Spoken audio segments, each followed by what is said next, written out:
Time, समय। एक इंसान के जीवन पर समय का क्या प्रभाव होता है? एक इंसान के जीवन पर सबसे अधिक प्रभाव समय का होता है, क्योंकि उस समय के दौरान ही वह उन सब कार्यों को करता है जो उसे सफलता की बुलंदियों पर लेकर जाते हैं। इंसान अपने समय का सदुपयोग कैसे करे? इंसान अपने समय को ठीक से कैसे प्रयोग करे? आपको भी जीवन में उतना ही समय मिलता है जितना कि सफल व्यक्तियों को अपने जीवन में मिलता है। ये आपके ऊपर डिपेंड करता है कि आप अपने समय का प्रयोग कैसे करते हैं। आज की इस वीडियो में मैं आपको बताऊंगा समय का सदुपयोग। नमस्कार, आप देख रहे हैं आपका अपना यूट्यूब चैनल। मैं पंडित रीति शास्त्री आप सभी का बहुत बहुत स्वागत करता हूं। अगर आपने अभी तक चैनल को सब्सक्राइब नहीं किया है तो चैनल को सब्सक्राइब करने के बाद बेल का निशान जरूर दबा लेंगे, जिससे आपको आने वाली हर वीडियो सबसे पहले मिल सके। आज बात कर रहे हैं समय का सदुपयोग। समय सबसे बलवान होता है। समय की खास बात क्या होती है? समय की खास बात यह होती है कि समय आपके हाथ में होता है। आपको डिसाइड करना होता है, आपको सोचना होता है कि आप अपने इस वक्त का, जो आपका अभी वक्त है, इस वक्त का कैसे प्रयोग करते हैं। आपकी बुद्धिमत्ता के ऊपर डिपेंड करता है कि इसका अधिक से अधिक सदुपयोग कैसे किया जाए, क्योंकि अगर आप करंट में, अगर आप प्रेजेंट में यह डिसीजन नहीं ले पाओगे कि आपको अपने समय का प्रयोग कैसे करना है, तो इन फ्यूचर आपको पछतावा होता है कि आपने समय रहते ही अपने समय का सदुपयोग नहीं किया। संसार में सबसे ज़्यादा अगर कुछ महत्वपूर्ण है तो वह समय है। समय रहते किया गया कार्य आपको प्रॉफिट देगा। अगर समय निकलने के बाद आप उस काम को करेंगे तो वह आपको प्रॉफिट नहीं देगा। समय की बहुत सी महत्वपूर्ण बातें होती हैं।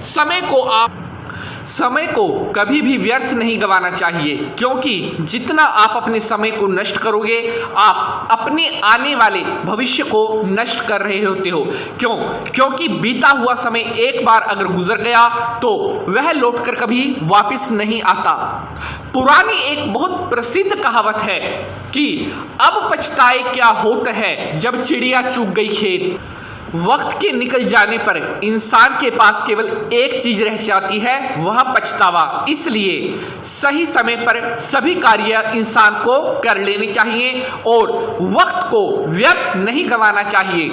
हमारे जीवन का हर एक पल बहुत कीमती होता है। समय इंसान के हाथ में आए हुए अमृत के समान होता है। अगर आपने इस अमृत का समय समय पर प्रयोग नहीं किया तो यह आपके किसी काम का नहीं होता। इसलिए इस अमृत का प्रयोग करिए और अपने जीवन को सक्सेसफुल बनाइए। समय के सदुपयोग पर मैं आप सभी को एक कहानी सुनाता हूँ। एक गरीब किसान था, उसके 4 पुत्र थे। चारों ही पुत्र बहुत ही निकम्मे थे और कामचोर थे, और किसान उनकी इसी आदत से हमेशा बहुत परेशान रहता था। उसकी थोड़ी सी जमीन थी और जिसका काम वो केवल अकेले ही करता था। उसके लड़के इतने निकम्मे थे कि उसका काम में कभी हाथ भी नहीं बिठाते थे और कोई ना कोई बहाना लगा करके बाहर चले जाते थे। इस वजह किसान का स्वास्थ्य भी ठीक नहीं रह पाता था, जिसके कारण वह काम भी नहीं कर पाता था और उस जमीन से उसको कुछ भी फायदा नहीं हो रहा था। एक बार की बात है, किसान की तबीयत अचानक बहुत बिगड़ गई और उसको जमीन की खुदाई करनी थी, लेकिन उसके बेटे बहुत आलसी और कामचोर थे और हमेशा बाहर जाते या केवल सोते रहते थे। तब किसान ने अपने पुत्रों को सुधारने के लिए एक तरकीब सोची और अपने चारों बेटों को अपने पास बुलाया और कहा, आज मैं तुमसे कुछ कहना चाहता हूं। मैं पहले यह बात कहना चाहता था लेकिन कभी कह नहीं पाया। किसान ने कहा, आपने जो अपनी जो जमीन है उसके अंदर कहीं ना कहीं पर सोने का एक मटका गड़ा हुआ है। यह बात मुझे बहुत पुराने समय में एक ऋषि जी ने बताई थी, पर उन्होंने यह मुझे नहीं बताया था कि हमारी जमीन में वह घड़ा कहां पर दबा हुआ है। इसलिए तुम लोगों को मिलकर के उस जमीन की खुदाई करनी है और उस जमीन जमीन में से वह घड़ा निकालना है और इसको आपस में बांट लेना है। इतना सुनते ही चारों पुत्रों के मन में लालच आ गया और वे दौड़े दौड़े जमीन की तरफ भागने लगे और उन्होंने वो जमीन खोदनी शुरू कर दी और चारों ने मिलकर के वो सारी जमीन खोद दी। लेकिन जमीन खोदने के बाद भी उनको वहां पर किसी तरह का सोने का कोई घड़ा नहीं मिला। और जब किसान ने कहा बेटे क्या सोने का घड़ा मिल गया, तो उसके पुत्रों ने कहा कि यहाँ पर तो कोई भी सोने का घड़ा नहीं मिला है। आप तो कह रहे थे कि हमारी जमीन में सोने का घड़ा दबा हुआ है, लेकिन हमने तो सारी जमीन खोद दी। तब किसान ने कहा बेटे सोने का घड़ा तो तुम्हें मिल चुका है, लेकिन तुम उसे नहीं देख पा रहे हो।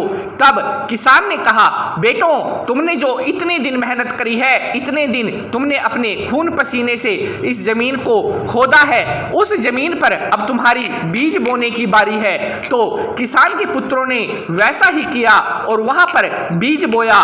तब किसान ने फिर अपने पुत्रों को बुलाया और अपनी जमीन के पास लेकर गया और वहां खिलखिलाती हुई फसल को देखकर कहा बेटों ये तुम्हारी मेहनत का सोना है। और तब उसके पुत्रों ने कहा पिताजी हमें समझ नहीं आया, आप क्या कह रहे हो। तब किसान ने कहा बेटों तुम्हारी मेहनत का सच्चा सोना ये फसल है, अब इसे काट कर बेच दो। और तब किसान के पुत्रों ने जिस प्रकार से किसान ने कहा था उस फसल को काट कर बेच दिया और उनसे उसे बहुत कमाई हुई। तब किसान ने उस कमाई के 4 हिस्से करके चारों लड़कों में बांट दिए। तब किसान के पुत्रों को अपनी गलती का एहसास हुआ और उन्होंने अपने पिताजी से माफी मांगी और कहा हमें आज तक समय के सदुपयोग का नहीं पता था, लेकिन अब हमें समय के सदुपयोग का पता चल गया है। आगे से हम कभी भी अपने समय को बर्बाद नहीं करेंगे और अपनी इस जमीन पर मिलकर के मेहनत करेंगे। तो इस प्रकार से समय का सदुपयोग करते रहिए और समय का सदुपयोग करने से आपको हर प्रकार के सुख शांति की प्राप्ति होती है। जय माता की। ओम नमः शिवाय।